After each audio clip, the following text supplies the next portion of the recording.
Good morning, friends. Hello. How are you this morning? We are, once again, we're boxing the little challenges of our connectivity. So, excuse the tardy hour. Thanks for being with us and holding out and looking for us. That's great. Kristen, good morning. Hope you're well. Thanks for posting that stuff. That's awesome. I saw it up the other day. It'll be great to have that in the out there in the ether. That's exciting. So hopefully we can host a great number of folks this coming Easter. Good morning, Donna. Glad you're here. Hope you're doing well. Hope you and Phyllis are good. Cecile, good morning. Hello, hello. Happy spring. It is. Good morning. Hey, Karen. Happy spring to you, too. Welcome, welcome, welcome. So, good morning, everybody. I hope you're doing well. Hey, Sharon Landry. Glad you're here. It's a good day. Look at everybody coming in. Hope you're doing well. Good morning, everybody. Hey, John. Hello, hello. Glad you're here. Hope it's going good in your neck of the woods. Good morning, everybody. Hey, Irene. Good morning. Glad, congratulations on Asher coming home. That's exciting. Happy first day of spring snow. The love from our New Hampshire friends. Good morning, Jane and John. Glad you're here. Good morning, good morning. Good morning, everybody. All right, let's get going this morning. It is the 21st day of March at 11:11, and it is our the first day of spring that we have gathered. It's actually the second day of spring. Spring was actually sprung yesterday, but we have the glory of gathering today in this beautiful spring day, and it is a beautiful spring day. It actually feels like spring is and it's only gonna warm up through the week, and we have just all sorts of goodness and warmth to look forward to. And I want to talk today about this notion of light, of spring light. That good morning, Vicky. Glad you're here. This thing about spring light is, that Scripture talks a lot about light, but this piece from Matthew, I think, speaks to it well about what we're really invited to, I think, in this season. Because I think this season, in some ways more than any, has something to say to us about the continued journey of the spiritual life. So this is from Matthew 5. It might seem familiar.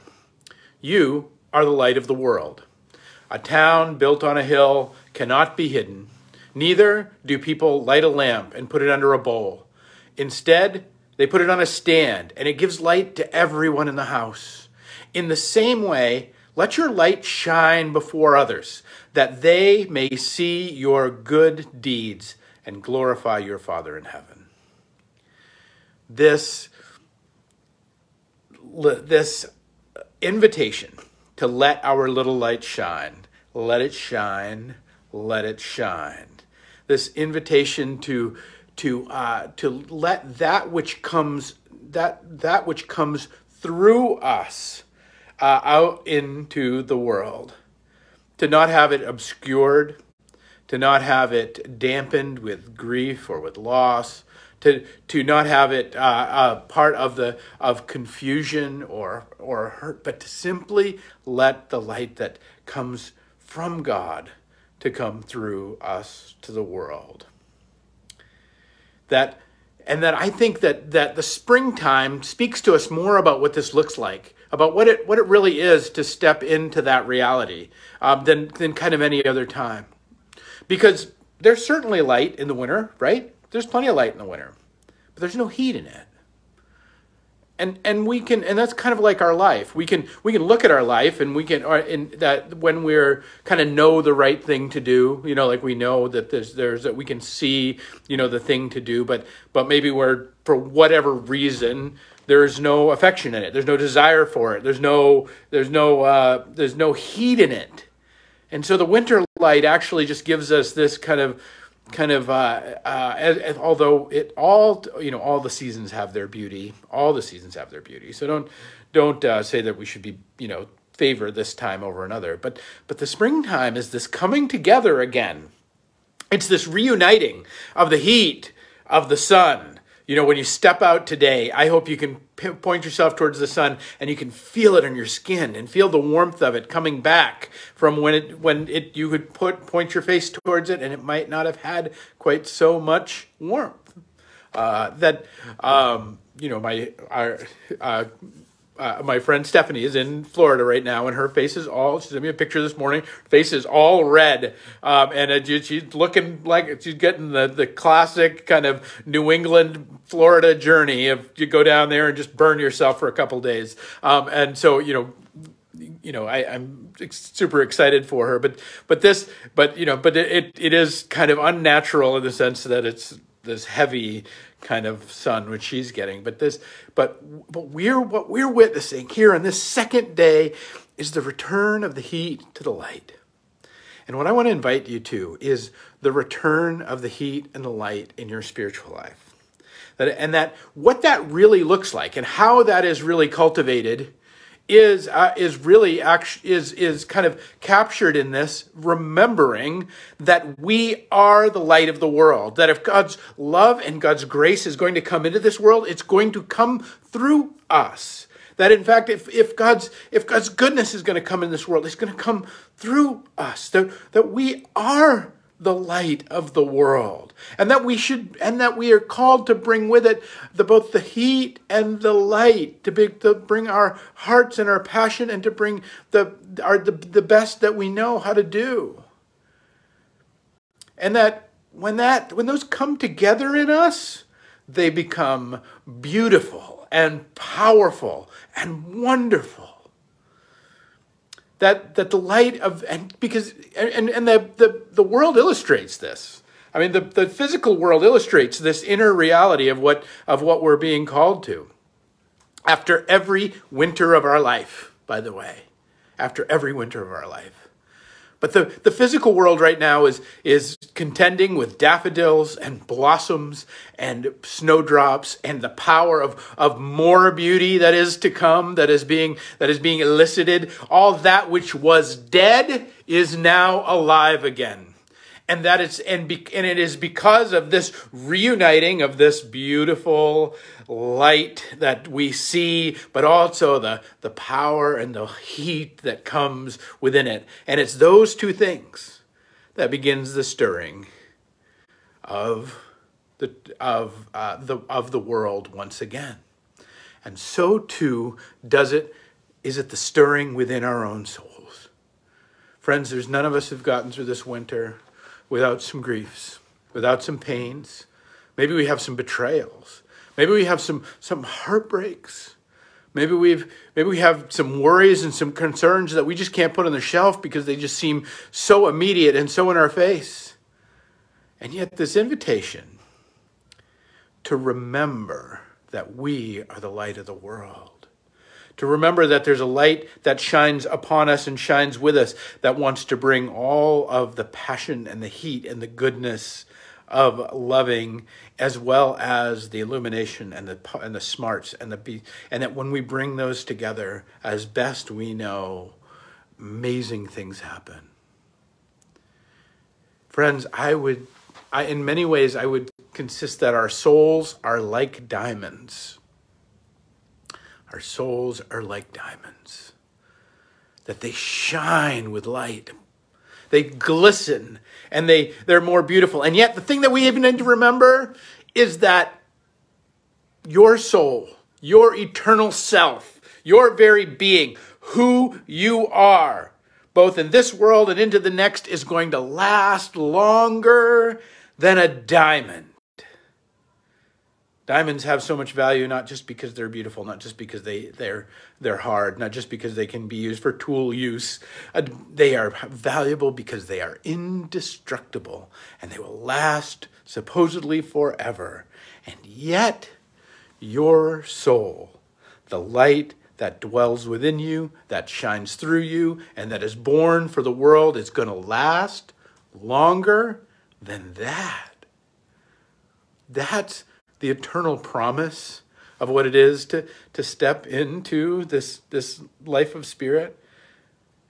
It's also the eternal gift that maybe one facet of our little diamond has gotten a little smudged. Maybe it's got a little bit of grief on it. It's gotten a little bit of mud on it. It's gotten a little bit, but as we can turn it, as we can face it once again towards the light that would shine through us, it will bring brilliance to our life and to our world once again. Don't sell your light cheaply. That's my invitation to you today after all of this. If you think about your garden space that you have up there, that some of you I know are tending in your yards, or if you're looking at the space where things are starting to glow, where the spring light comes. If you're looking at that, don't blind that soil, that beauty, that wonder, that precious space that is yours to plant. Put in it the beautiful. Put in it the wondrous. Put in it the joyful. Put in it the amazing. I know we don't always feel it, but it's not about feelings. It's about our remembering. I think this is the power of the communion meal. To be remembered is not to have a cognitive sense. It is to have a reconnectedness. And that the springtime is, if nothing else, a reconnection of the heat of the sun with the light of the sun. And in us, too, the reconnection of the warmth and the beauty and the power and the passion of our life with the goodness and the truth that and the power that we know to be right and good and whole. And that in those connecting things, the whole world can be transformed. That the diamond that is you can shine with more beauty than it ever has.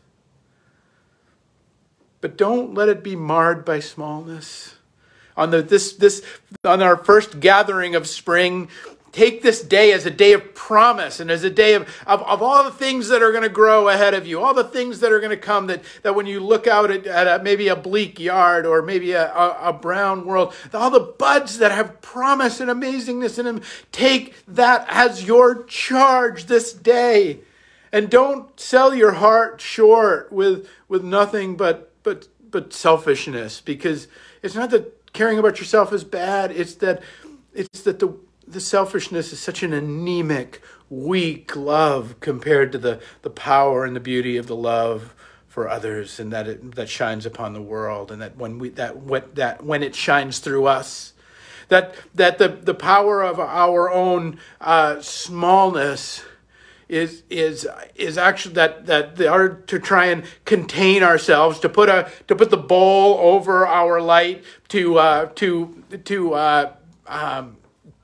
hide the very city that we are. All of it is just a lie left over from winter. It's like staring at the dirty old snowbank that might be outside your house and saying, well, that's reality. No, that's just a moment, friends. That's just a moment.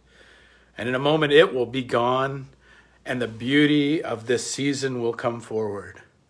And so too it is with the heaviness and the griefs and the loss and the pains and the shortcomings and your own failures and the failures of the world around you. Nothing endures but the beauty, once we remember that we are the light of the world. Don't sell it cheaply. Don't let it be marred by the mud of the world and by the struggle of the world. It's springtime. And let the springtime light do its work in you. Let it give you the resurrection, a new life which you thought was not possible in whatever avenue, in whatever place, in whatever way, in whatever quadrant of your life that still hangs on it a winter pall. Let it shine on with this springtime light, where the illumination of the world is combined with a little bit of heat to transform the world. This is the promise that God has for you. It's the promise that God has for your soul, the diamond that dwells within you. It's the promise that God has for the eternality of your being. Remember, at this beginning of spring moment, that you're the light of the world. It serves no one to have small loves. It serves no one to hide it and contain it with some kind of sort of illusory idea that we're not going to be hurt. It serves no one to actually not simply let it flow and let it be cultivated and let the very Spirit come and transform you once again as the very heat and light of the springtime light will transform the outer world. Let the light of God transform yours. All right, friends, that's my hope for you today. Is just remember that you're the light of the world. You're awesome. And that doesn't mean that there aren't things to grow, there aren't things to do, and there aren't things to be beautiful, but that you have within you the very power of heaven flowing through you. Go forward this day and enjoy that springtime light that shines both in the physical world, but shines also through you. Peace and grace, my friends. We'll pick it up tomorrow with another 11:11.